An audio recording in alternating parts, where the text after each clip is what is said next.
مشورتي لویه جرګه چې د کابل ښار د یوې تر ټولې ګڼې ګوڼې سیمه کې ده هر کال د عامو خلکو لپاره په سرخوږي بدلیږي. سږکال هم د مشورتي لویې جرګې رابلل کېدو خلک له جدي ستونزو سره مخ کړي دي.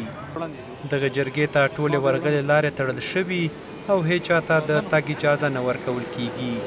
کابل ښاریان شکایت کوي چې په دې ګرمه هوا کې اړ کیږي چې له خپلو ناروغانو او ماشومانو سره پلي مزل وکړي. د کابل ښار اوسیدونکي وایي چې حکومت د مشکلاتو پر ځای خلکو ته اسانتیاوې رامنځته کړي.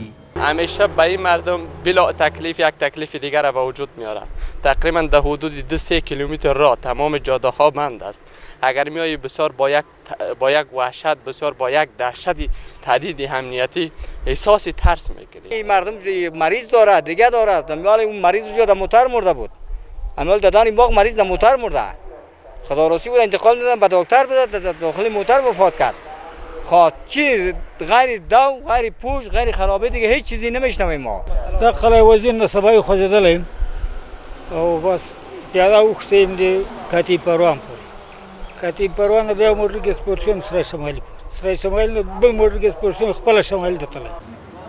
له دې سره بیا د کابل اوسیدونکي په هیواد کې د سولې پر ټینګښت ټینګار کوي. دوی د مشورتي لویې جرګې له ګډونوالو څخه غوښتنه کوي چې د طالب بندیانو د ازادېدو په هدف دې خپل نظر مثبت وکاروي څو حکومت پاتې طالب بندیان آزاد کړي. افغانستان خلک د ملت سیده نور په قرار سي خپلې ګټې هغه پرېږدي چې موږ د غریب ملت غم وکړي.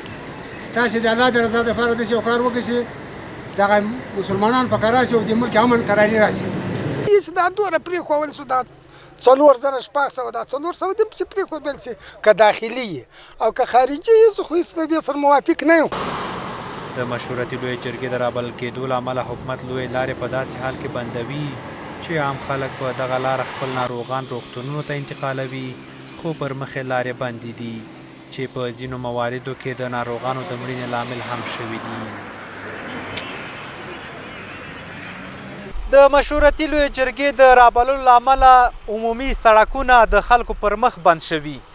که څه هم حکومت محدود شمېر څو موټره دلته موظف کړي چې څو خلک یو ځای نه بل ځای ته انتقال کړي خو دا به څه نوی نه کوي.